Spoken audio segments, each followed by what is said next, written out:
على من تعبر؟ أنا ما أعبر لا عليك ولا على غيرك. أنا صدام حسين أخو هدلة وأخو الشعب.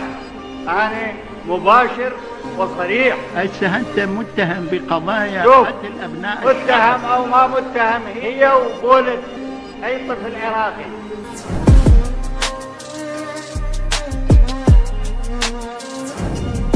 أنا مو بحال العطف.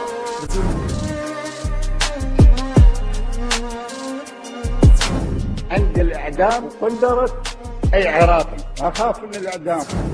أنا بس من الله خاف. ومو هسه الساعة عاد احنا يعني مو هسه هو يخاف ولا ما يخاف. احنا طلاب مدارس وما خفنا.